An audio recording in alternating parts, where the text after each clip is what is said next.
So I want you to picture the majestic blue eyes white dragon. Just a mythical beast of pure power soaring over this ancient stone-carved Egyptian stadium. Oh, yeah. Pure classic nostalgia. Right, exactly. You have the glowing Millennium Puzzle, the chanting of ancient pharaohs, and just this high-stakes magical drama where pieces of mystical cardboard are literally the only thing standing between humanity and absolute destruction. I mean, that is the sacred mythology of the Yu-Gi-Oh franchise right there. Yeah, it's the childhood memories so many of us hold dear. But now I want you to take that memory, hold it up to the light, and just completely picture a 37-year-old middle manager. A middle manager? Yes, who is exhausted by her 401k and her morning commute, complaining about the sheer weight of capitalist bureaucracy while she rides a giant backhoe tractor into a card battle against a talking massage chair. It is just a phenomenal juxtaposition, truly. Listener, today we are asking you to throw those sacred ancient Egyptian childhood memories straight into the trash. Oh, absolutely. Toss them out.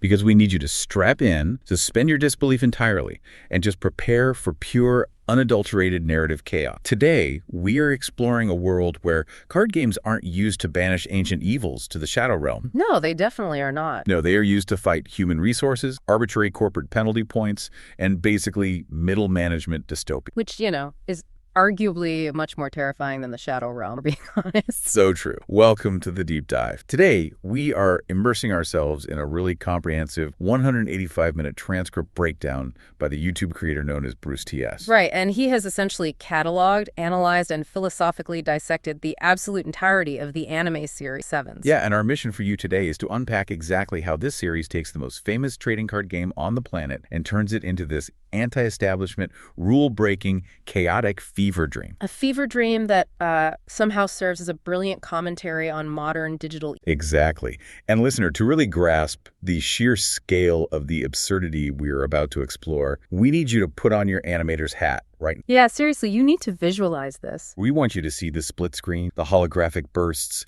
the dramatic speed lines, and those intense, hyper-exaggerated internal monologue. You and I are going to direct our own high-octane anime episode right here. And I see the visual backdrop on your end has already changed to set the mood. It's like a neon-lit holographic duel arena floating just above this deeply sterile dystopian corporate cityscape. Perfect, right, because we are entering a world dominated by Goha Corp. Right, which is a mega conglomerate that essentially runs everything in this fiction. And when we say everything, I mean the food distribution, the clothing lines, the transportation infrastructure, and most importantly, the rigid, unbending rules of how people are allowed to play the game of Duel Monsters. Exactly. So how do we go from a traditional card game steeped in ancient magic to a story about open source rebellion? Well, by introducing a protagonist who treats rules as a mere suggestion. Enter. Right, Yuga. He is a primary school kid and inventor, and he is absolutely fundamentally sick of the official card game rules. I mean, he thinks the current format dictated by Goha Corporation is stiff, boring, suffocating, and designed to kill... Which,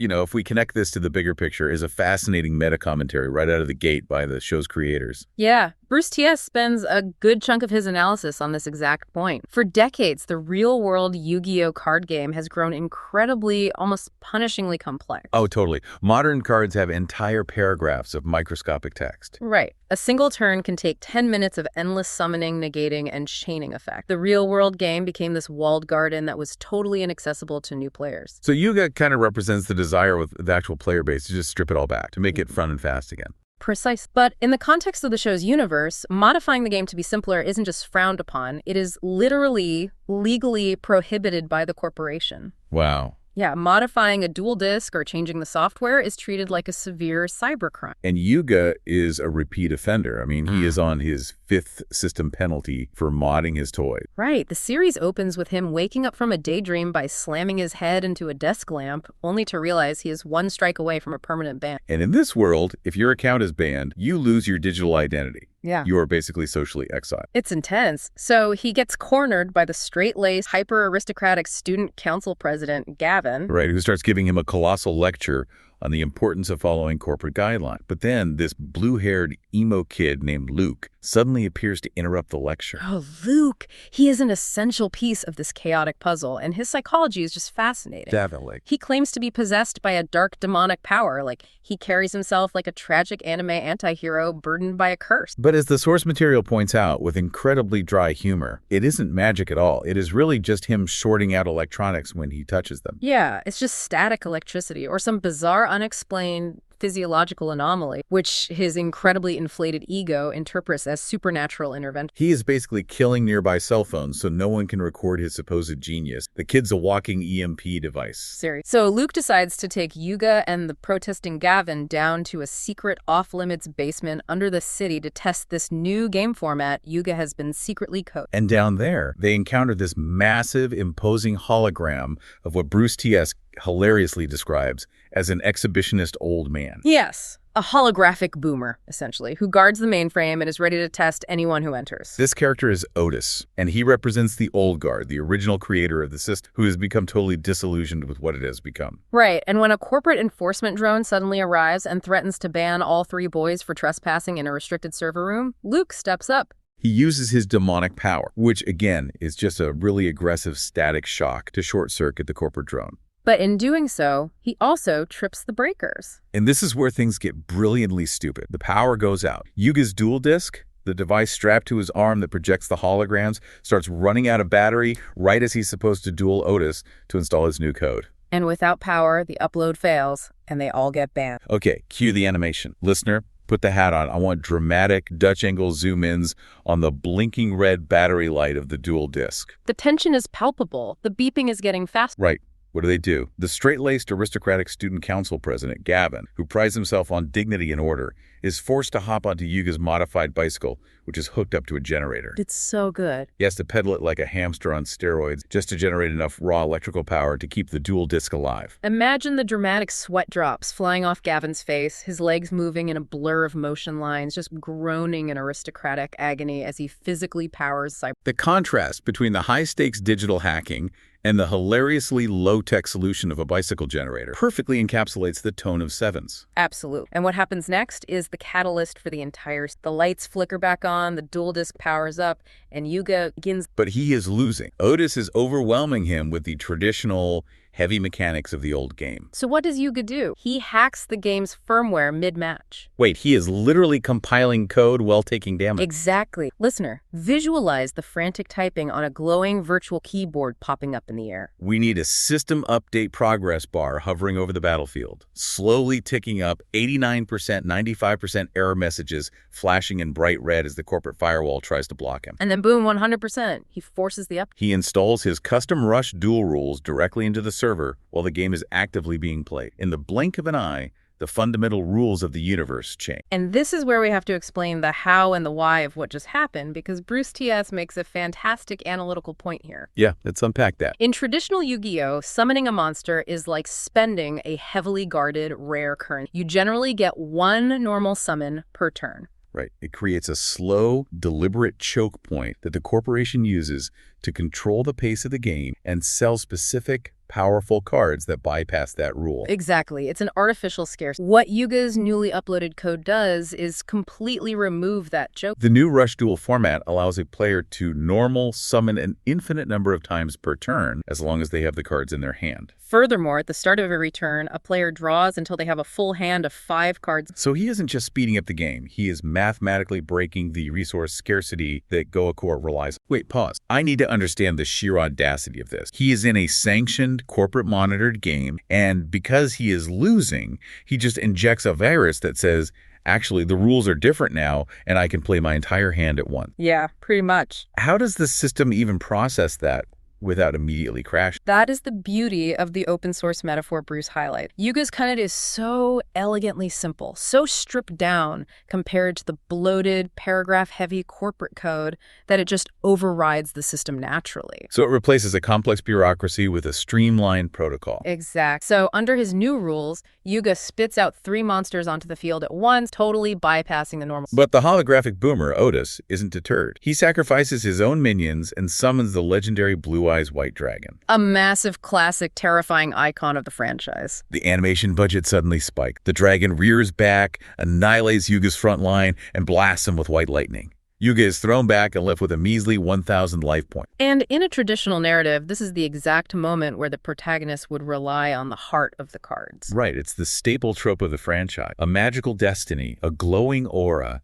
drawing the one statistically impossible card they need to survive because the universe wills. But not here. Here, Yuga doesn't need mag because his custom rules are just absurdly mathematically broken. Because he changed the code, the turn passes to him, and the system is forced to let him draw a fresh hand of 5 cards out of nowhere. He summons his new ace monster, the Seven's Road Ninja, and instead of relying on a mystical bond with the monster, the victory feels like a massive data dump. It is an exploitation of the graveyard mechanic he just introduced. He pumps his magician full of pure, unadulterated magical steroids. Oh yeah, he dumps every single elemental card from his deck into the discard pile, triggering the magician's effect over and until his monster's attack power skyrockets to a monumental 7,000 points. To put that in perspective for you, the list of Blue-Eyes White Dragon, the ultimate engine of destruction, has 3,000. So Yuga has essentially created a mathematical anomaly, a buffer overflow of attack points through his hacked rules. And he pulverizes the dragon. He obliterates the legendary hologram from existence. The mainframe system is successfully hacked. And the physical duel discs of every single kid in the entire city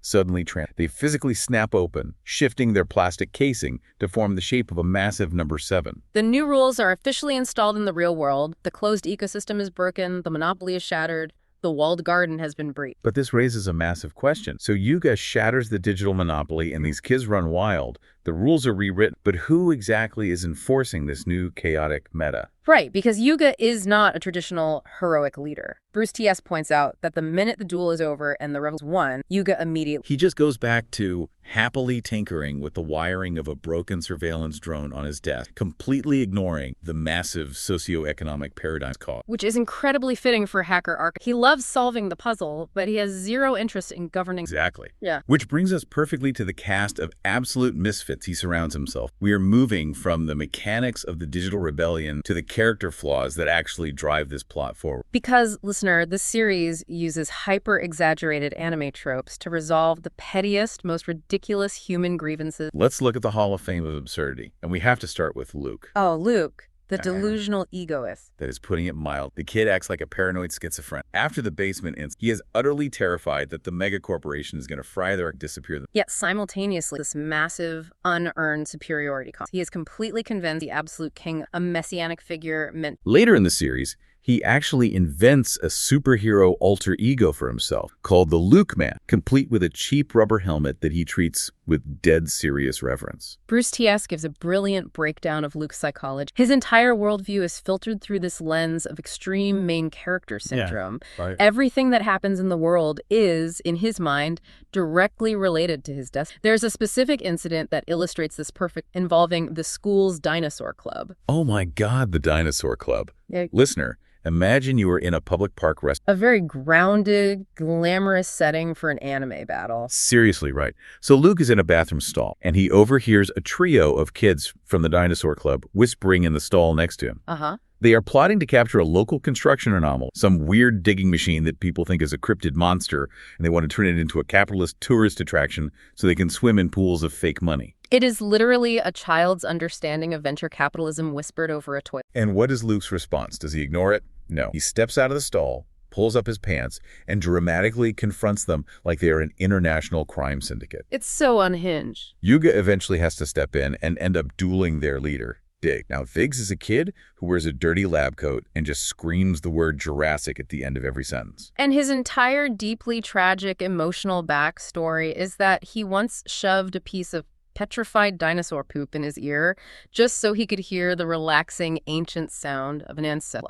I want to emphasize how incredibly dry and serious the delivery of that backstory is in the show. Well, it is utterly. And yet the narrative and the dramatic musical score treat these psychological neuroses with the exact same gravity as a traditional anime would treat the death horror. Right. Diggs tearfully brings out his ace monster, Super King Rack, generating the spiritual power of petrified dumb. The camera pans, the tears fall, the music swells. And then Yuga just drops a colossal, flaming, magical meteor onto the dinosaur's face, crushing the Tyrannosaurus into digital dust and ending the capitalist dream of the Dinosaur Club. It is a masterclass in tonal whiplash. Now, listener, I want you to imagine being the third wheel in this friend group. You are hanging out with a guy screaming at his digital watch because he thinks it's a demon, and a kid fighting over dinosaur feces. And then you have Roman. Roman is the hangry rocker. Yes. Roman is a fascinating study in extreme emotional volatility directly tied to blood sugar. She is a guitarist who plays in a three-piece school band, and her dual disc is uniquely modified. It is literally shaped like a full-sized electric guitar. A thick, heavy musical instrument that Yuga modified to project solid light hologram. But her defining character trait isn't her passion for music. It is extreme, destructive, apocalyptic hunger. Bruce notes that she goes into what he describes as a joke. It is a demonic berserker state that triggers whenever she's starving, completely overriding her normal, preppy person. Okay, animators had time. Visualize this transition. The bright, cheerful background at the school cafeteria suddenly drops out and turns pitch black. Roman's eyes lose their pupils and glow a demonic, piercing red. Her posture slouches in feral kraut. And her stomach lets out a growl so terrifying, so deeply visceral, that the sound effect physically drowns out the heavy metal guitar riffs playing on the actual soundtrack of the show. We get these dramatic, shadowy camera pans across her face as she begins her duel. And her playstyle is completely unhinged. She sacrifices her own life points, literally draining her own digital life energy, just to buff the attack power of her musical monsters, like Prima Guitarna. The synergy between her mental state and her deck mechanic during a specific duel with Gavin, she is pushed to the brink of a starvation-induced delusion because some corporate under accidentally ate the entire dressing room bank. Gavin, being a logical tactician, tries to play strategic. He uses trap cards to lock down her summons, thinking a war of attrition will force her to surrender. But Gavin is an idiot who doesn't understand the physiology of a starving teenager. He only succeeds in waking the true sleeping beast. She pays her life points like they are entirely worthless, floods the holographic field with screaming metalhead magical girls, and absolutely obliterates Gavin's carefully constructed defense, pure auditory violence. And how is this terrifying demonic rampage stopped?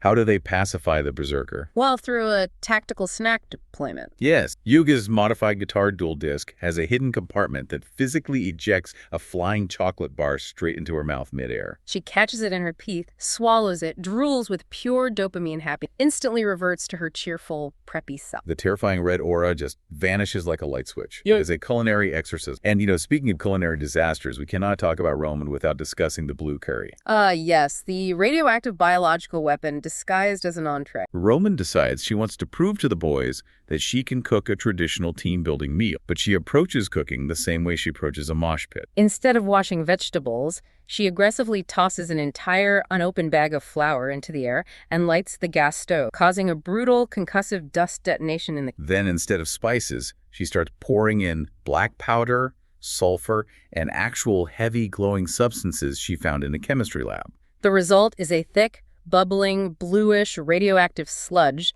that by all chemical definitions is a bioweapon. And Luke, completely defying all known laws of human biology and basic survival instincts, shoves a spoonful of this glowing blue goo down his throat. And he doesn't die. He sheds tears of joy and loudly claims it is the most exquisite, complex flavor profile he has ever done. He is eating pure radiation and calling it Michelin star cuisine. The sheer chemical instability of the curry is so intense that when Roman accidentally knocks a glass of water into the pot, the reaction fires a volcanic geyser of blue paste straight through the ceiling of a luxury apartment complex, leaving a smoking crater. Which is just a normal Tuesday for this crew. It really is. And then, rounding out this core group of absolute lunatics, we have Gavin, the bureaucrat. We touched on him earlier, but we really need to dive deeper. He is the student council president with morning routines so strict, so rigidly structured, it borders on the psychopathic. Gavin's entire identity, his core sense of self-worth, is entirely wrapped up in his title and the concept of administrative order. Bruce T.S. points out that when Gavin loses his position, or even momentarily thinks he has failed his administrative duties, he doesn't just get sad. He goes into physiological withdrawal.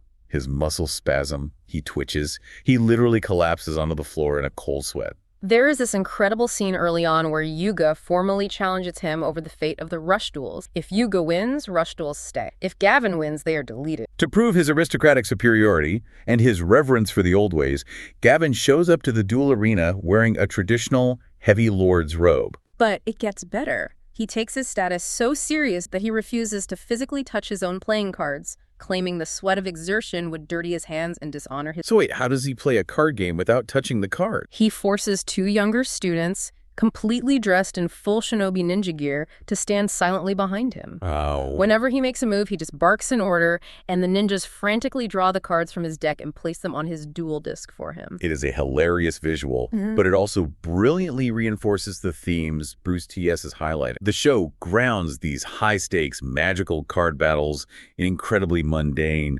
ridiculous human flaws. The characters' decks and playstyles are perfect mirrors of their neurosis. Luke uses brute force dragons because he is all ego, and Roman uses self-destructive, loud, masochistic plays because she is volatile and driven by immediate hungry impulse. And Gavin uses lockdown, trap-heavy, bureaucratic tactics because he is terrified of the unpredictable and wants to control his environment through paper. But his bureaucracy is no match for Yuga's hacker mindset. When Yuga inevitably beats Gavin by exploiting a massive loophole in the Rush Duel rules to summon his supreme magician, completely bypassing the bureaucratic lockdown, Gavin spent 5 turns setting up Entail. Gavin's dignity is reduced to dust. He falls to his knees. He resigns in dramatic, cascading anime tears, claiming he is unfit to. But the punchline to that dramatic resignation is masterful. It really is. Immediately after he resigns in disgrace, a new snap election is held in the school courtyard. Gavin runs again, utterly crushes Loop at the polls, and returns to the exact same administrative position a minute later, totally refreshed. The bureaucracy is a flat circle. Nothing changed. If we connect this to the bigger picture,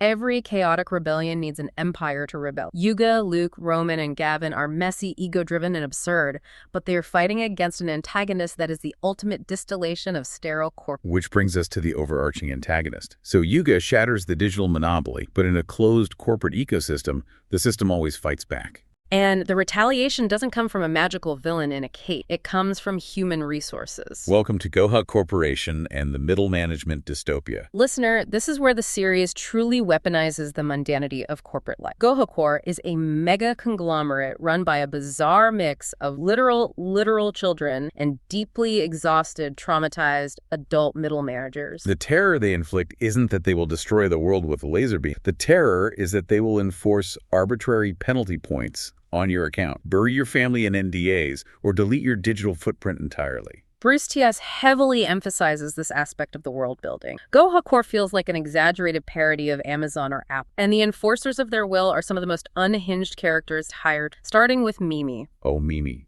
Listener, brace yourself. Mimi is a 37-year-old corporate executive who is physically trapped in a preteen body. I feel like we need to let that sink. I need you to know I am not making this up. The anime explains absolutely nothing about the physics or biology of. She is a 37-year-old woman with a son, a mortgage, and lower back pain. But she physically looks like an 11-year-old elementary school. And Goha Corp, in its infinite corporate wisdom, decides they need to infiltrate Yuga's lab to steal his physical notebook, which contains the master code for Rush. So Human Resources assigns Mimi to go undercover as a transfer. And her execution of this espionage is flawlessly, catastrophically out of touch. She infiltrates the classroom exuding absolute radioactive boomer energy. She tries to blend in with the youth by talking loudly about leg warmers, the importance of VHS tapes, and how much she loves doing the lambada. She even tries to bribe the kids to give up Yuga's secrets by offering them a vintage Jurassic cassette player. And of course, because anime protagonists traditionally possess the situational awareness of a revolving door, it completely worked. Yuga invites her right into his inner circle, thinking she's just a quirky retro enthusiast.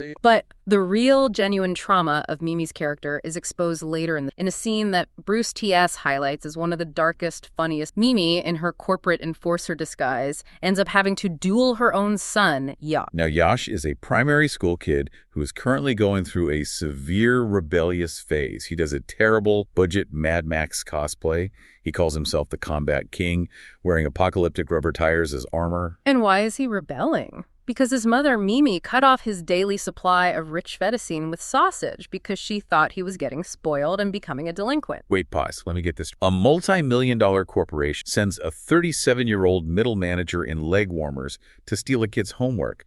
And she ends up fighting her own son in a holographic death match over pasta privilege. That is entirely factually accurate to the plot, and the brilliance is in the execution. Mother and son end up dueling in a public arena, neither realizing who the other is at first because their faces are obscured by. Yash uses an apocalyptic junkyard-themed deck. He floods the field with smog, pollution, and rusted machinery. He is expressing his teenage angst. But Mimi throws all of her actual 9-to-5 corporate trauma onto Her deck is themed entirely around an 80s nightclub and the horrors of the service industry. Exactly. While Yash summons scavengers, Mimi summons her flashy nightclub. And through her internal monologues, we hear her literally taking out her anger over crowded commuter trains, abusive middle management bosses, coming home to a sink full of dirt. She directs all that pent-up capitalist exhaustion directly at her son's life bar. She is pummeling him with a physical manifestation of millennial burnout. It is a devastating critique of the modern work-life balance, played out via holographic monsters. Yash is taking damage, choking on the strobe lights of her nightclub monsters, and he eventually has an epiphany. He realizes that a real hero isn't a Mad Max warlord. A real hero is someone who survives hellish commuter traffic, deals with an awful boss, and still manages to come home and make dinner for her ungrateful son, just like... So he channels that newfound respect. He summons a monstrous, heavily armored delivery truck, inspired by the sweat and tears of the working proletariat, and blasts his mother's nightclub monsters with a cataclysmic beam of respect. The attack lands. Mimi's visor breaks in half, revealing her true 37-year-old tear-streaked face to the choking, traumatized group of kids watching. And as supreme punishment for failing her corporate espionage mission, the Goha system judges her as an enemy sympathizer and automatically distributes digital penalty points to everyone's accounts. She is utterly humiliated and has to aggressively bribe Luke with blatant fistfuls of all-you-can-eat restaurant coupons to keep his mouth shut about the maternal... It is middle management dystopia at its absolute finest. But Mimi is just the bureaucratic arm of Goha. To understand the technological threat, we have to look at Nail Sanji, the 11-year-old IT god. Oh, Nail is a piece of work. Listener, imagine the most insufferable tech bro billionaire you can think of, compress him into the body of an 11-year-old boy in a turtleneck, and put him in a cybernetic massage chair deep in an underground server. That is Nail. He firmly believes he controls the universe because he hacked the company's master Wi-Fi while he was literally still in diapers. Bruce T.S. points out that Nail is the embodiment of the walled garden tech ecosystem. If Yuga is Linux, Nail is Apple. He believes in absolute control, pristine code, and zero user modification. And his most trusted enforcer is his butler, Seat Bastion. Okay, well, I'll unpack this, because I need the listener to be fully prepared. Seat Bastion is literally a talking armchair. Not a cyborg, not a mech suit, a piece of living room furniture. It is a high-end leather massage chair with a glowing red eye, a built-in AI, and a massive god complex. A chair duels, listener. The chair projects holograms, shuffles cards with mechanical arms, and uses, I kid you not, furniture-themed monsters. Seat Bastion rolls around the underground bunker, delivering delusional Shakespearean monologues about how armchairs are actually the silent architects of human history. He argues that because kings sit on thrones and executives sit in desk chairs, it is the chair that actually governs the destiny of humanity. The logic is unassailable. During his duel, Seat Bastion summons a colossal, terrifying monster called the Throne of Darkness, which threatens to swallow the entire field in shadowy upholstery. He even goes so far as to kidnap Yuga's annoying, slightly pervy little surveillance drone, Kaiso. Bastion hides the drone in a massive, spinning Russian roulette wheel of floating massage chairs, threatening to fry the boy's robot with high voltage if Yuga guesses the wrong. The contrast here is what makes it work. The stakes are presented as life or death, the music is pounding, the lighting is dramatic, and yet the combatants are a talking armchair and a pervy drone. And the drone, Kaiso, gets absolutely zero respect from the narrative. The humiliation this little robot suffers is infinite. At one point in the series, Yuga is updating the blueprint for a giant mechanical robot they are trying to build. He points to the schematic and positions Kaiso's CPU not as the brain, not as the weapon system, but as a master butt deodorizer located in the robot's exhaust port. But all of this absurdity with the chairs and the drones serves a specific narrative purpose. It disarms the viewer, making the true threat that Nail represents hit that much harder. Right. Nail operates on cold, calculating, algorithmic logic. When he finally confronts Yuga's group, he issues a terrifying ultimatum. He tells the kids that if they lose 6 times to his corporate henchmen, their game accounts will be permanently deleted from the server.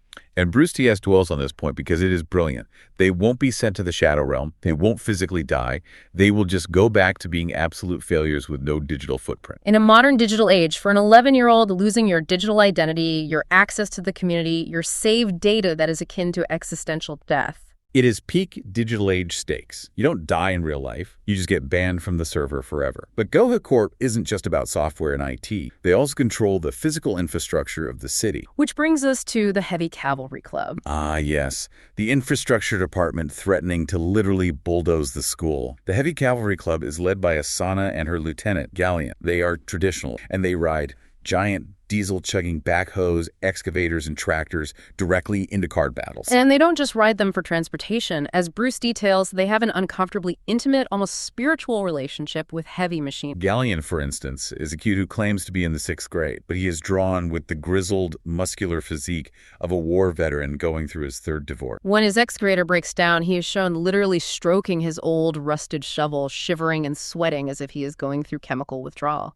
And Asana, the leader, takes it even further. She mourns discontinued tractor parts as if they were lost family members. There's a whole arc where Asana's favorite tractor, a hulking machine affectionately called R6, starts leaking oil and breaking down. Why? Because Goha Corp, acting as a true monopoly, discontinued the production of her family's specific proprietary gears. And this is treated with the emotional weight of a dying steed in a historical war epic. The camera lingers on the leaking oil like it's bleeding out. Yuga, being the hacker who loves third-party solutions, offers to 3D print a replacement gear to save the machine. But Asana refuses. She would rather let her beloved tractor die than taint it with unauthorized, open-source third-party part. It would offend her fanatical club's tradition and violate Goha's terms of service. So you have the IT department, Nail, threatening to ban IP address, and the infrastructure department, Asana, threatening to bulldoze the servers with excavators to protect the tradition of closed-source manufacturing. It is a brilliant, two-pronged corporate attack. But as Goha Corp cracks down, the technology of the card game is pushed to its absolute physical limit. Which brings us to the most visually spectacular part of the series, the arms race, maximum summons, and hardware limitation. This is a pivotal shift in the narrative. We transition from ideological battles about rules to physical constraints regarding hardware. Right. Nail, being the unparalleled cyber prodigy of Goha Corp, realizes he cannot beat Yuga's unpredictable open-source system using traditional corporate strategy. So he does something terrifying. He exploits a gaping hole in Yuga's own code. Because the very nature of open-source software is that anyone can see it and anyone can modify it. Yuga made the code public, so Nail just took it and weaponized it. Exactly. Nail weaponizes Yuga's philosophy against him. He writes a patch that introduces a brand new mechanic called maximum summon. This allows him to digitally fuse 3 separate physical cards together on his duel disk to summon an unthinkable digital aberration, Yggdrago the Sky. It is a colossal, golden, 3-headed dragon whose digital footprint is so massive, so data-heavy, that its mere presence threatens the stability of the entire server. Here's where it gets really... Listener, pull that animator's hat down tight. We are storyboarding the climax of this arc. Nail stands on the floating platform, hits the button on his pristine, corporate-approved duel disk, and spits this triple apocalyptic laser dragon onto the... The sky physically darkens as the holograms struggle to render it. Yuga is completely cornered. His standard monsters are completely useless against this firewall of raw, unadulterated data. What does a hacker do when the software isn't enough to win? He attacks the hardware. Yes, he engages in real-time, physical cybercrime. Yuga realizes he needs to perform a maximum summon of his own to counter the dragon. But his plastic duel disk doesn't have the memory capacity to process 3 cards at once. So he physically rips open the casing of his duel disk right there in the middle of the match. The system is screaming error messages, demanding more memory space. Cue the anime split screen. Sparks are violently flying off Yuga's plastic arm device. The wiring is exposed. He turns to his friends Luke, Gavin, and Roman and asks for their digital lives. They hand over their physical ID card. Yuga takes their cards, shoves them directly into the exposed processor of his duel disk, and uses their literal account data as raw memory fodder. He is cannibalizing his friends' accounts. The equipment begins to violently fry from the illegal jury rigging.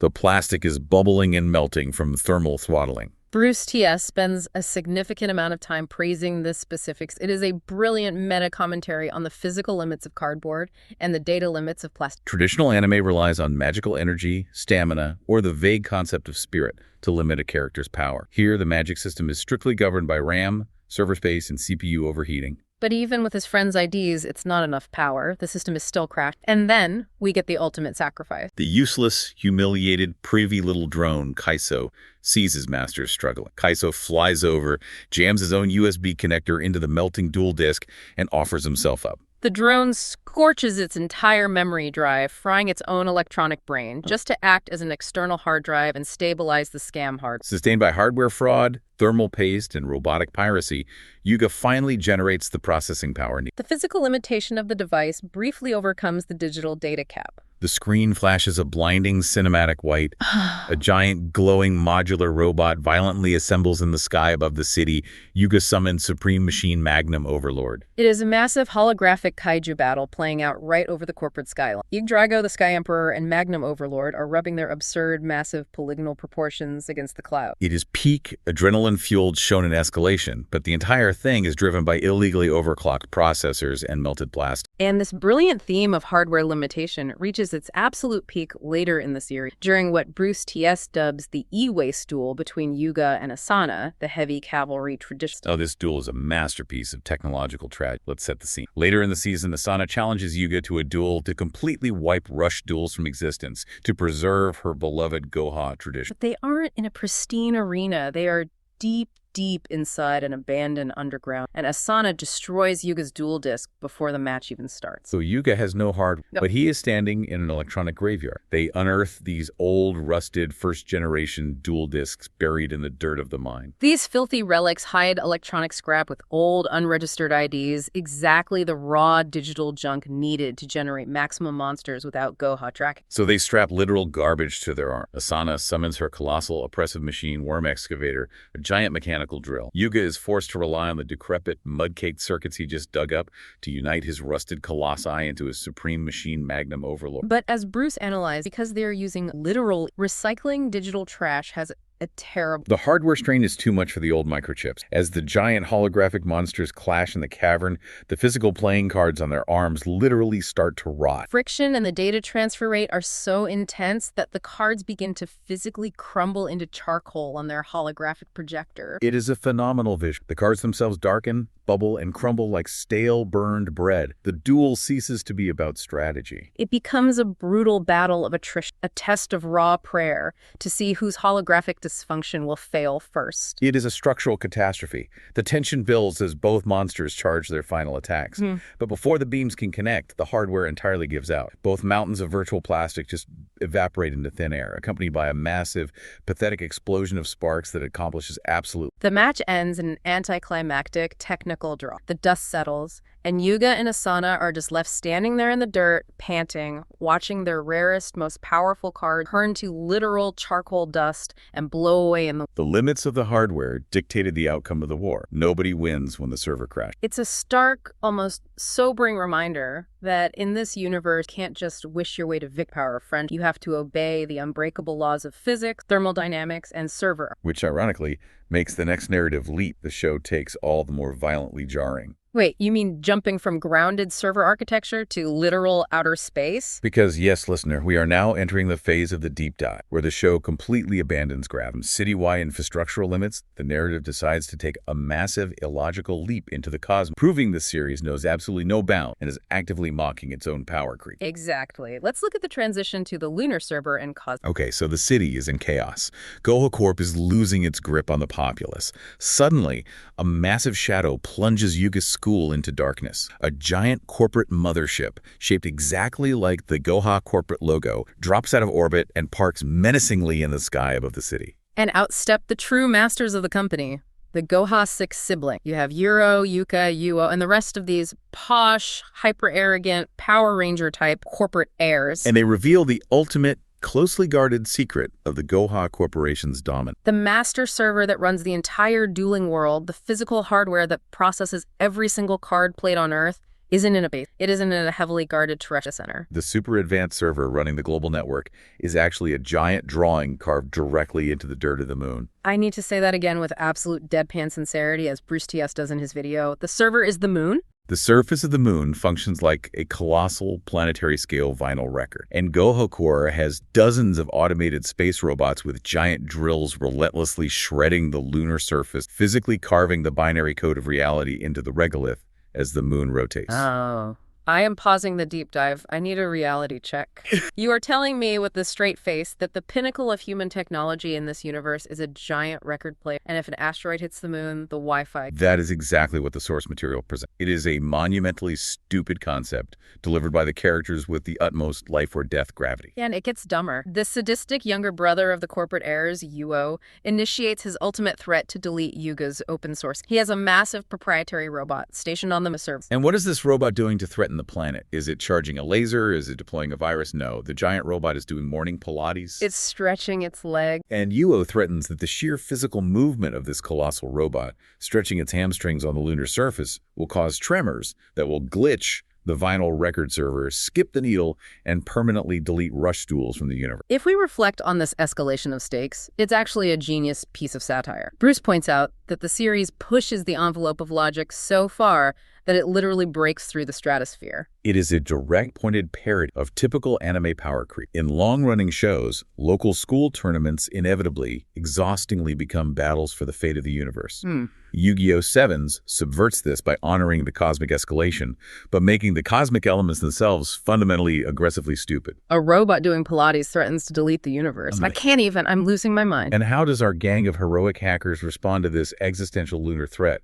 Do they hack the mainframe? Do they build a warp drive in a montage? No. Asana, the heavy machinery girl, presents a rusty, retrofitted spaceship that she and her club built out of scrap metal in her company's backyard. But there is a massive problem. They don't have rockets. So they use Roman's cooking? Listener, I need to pause the narrative momentum, properly digest the sheer lunacy of the curry. They fill the ship's massive thrusters with Roman's dense, explosive, radioactive, hot pink curry that we discussed. They're literally attempting to power an interstellar spacecraft to the moon using unstable spices and poor culinary skills. If we were sitting in the director's chair right now, how would we storyboard a rocket launching on spicy soup? I would rely heavily on contrast. I would juxtapose the majestic, classic Apollo launch imagery with the grotesque reality of the fuel source. You would have a slow-motion, highly detailed, beautifully animated shot of the ignition, dramatic classical music swelling in the back, the intense countdown hitting 0, the camera shake. And then, instead of a pristine, powerful cone of orange plasma igniting the thrusters, just violently vomit an absurd, chunky geyser of thick, sticky, glowing blue and pink sludge. The entire rusty rocket violently shudders. The sound effect is like a massive, wet, echoing burp, and the ship just launches into the stratosphere riding on a pillar of boiling culinary bias. Yes, it takes off in an absurd jet of colorful, spicy vomit. It is magnificent. The kids blast into orbit, experiencing severe, face-distorting space sickness, entirely to stop a Pilates robot from scratching a moon record. And this beautifully, chaotically sets up our final act, the grand finale, Section 6, mind wipes, union strikes, and the ultimate sacrifice. The climax of the series is where the writers bring together all these wildly disparate threads, the corporate bureaucracy, the hardware hacking, the cosmic absurdity, for a final hyper-dramatic showdown in the freezing vacuum of space. But before the heroes can reach the moon, they have to deal with the true mastermind. Right. We have to talk about the sixth sibling. We knew about Yuro, Yuka, Yuo, and the others, but there was always a missing sixth corporate heir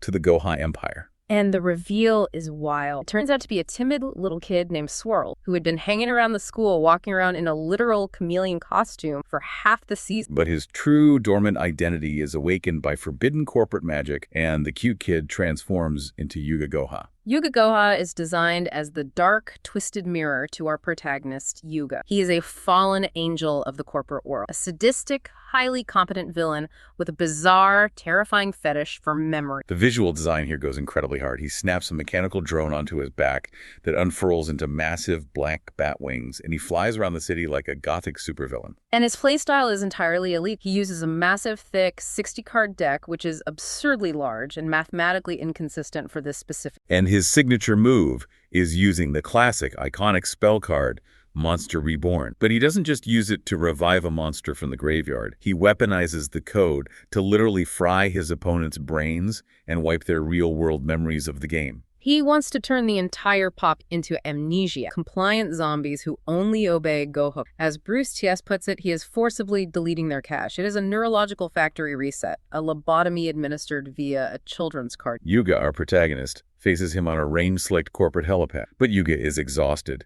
His hardware is failing, his deck is countered, he gets absolutely crushed by Yuga Gohai's mathematically perfect 7,400 guaranteed damage comp. The hologram impact is so intense that Yuga faints from pure physical. The hero has fallen. The world is about to be memory wiped. And this is where Luke, the delusional egoist, the guy who fights over dinosaur poop, actually has a genuinely shining, heroic moment. Luke jumps from a falling hover ship, catches Yuga's limp, unconscious body in his arms, and decides he is going to take over the duel mid-match. Which, if we are tracking the rules, is a massive, bannable violation of the game's protocol.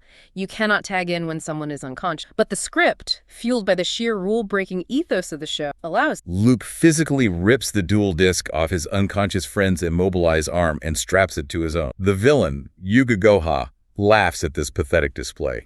He summons a bizarre, terrifying pile of stitched-together lizards with 6,100 attack points and launches an apocalyptic, memory-wiping beam directly at Luke's chest. The magical flare sweeps the entire roof, completely engulfing Luke in white light, and fries the brains of almost every extra character present on the. It should have instantly game over. But, as the source text notes with profound, dry comedic timing, Luke's head is naturally biologically hollow. He's functionally bulletproof against intelligence. The amnesia beam just bounces off his empty skull. There's nothing in there. He survives the blast purely through the power of being an absolute moron. The smoke cleared. He pulls a fusion card out of thin air and slices the villain's lizard monster in half with a single brutal blow. The villain is defeated, but the damage to the world is already done. Their friends' memories are wiped, the servers are collapsing. And the only way to restore the data is to fly the Curry rocket into space and confront the original architect of this entire system collapse. Which brings us back to Otis, the holographic boomer from the very first episode in the basement. He has escalated his threat level from a local basement test program